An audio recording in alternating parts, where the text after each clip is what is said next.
লিসানুকা রাতবাম মিন যিকরিল্লাহ, আল্লাহর জিকির দিয়ে জিহ্বাটারে ভিজিয়ে রাখবা। কার কথা? চিল্লায়ে বলেন কার কথা? সবসময় আল্লাহর জিকির করতে রাজি আছেন তো?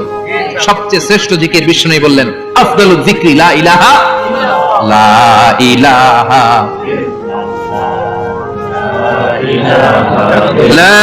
ইলাহা ইল্লাল্লাহু মুহাম্মাদুর রাসূলুল্লাহ সাল্লাল্লাহু।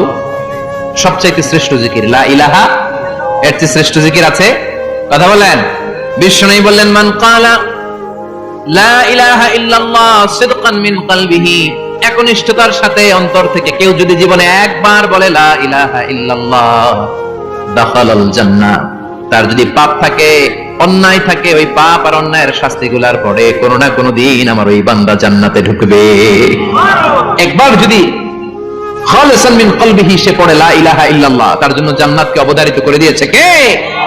আবার এটার নাম আল্লাহ দিয়েছে কালিমায়ে। কথা বলেন।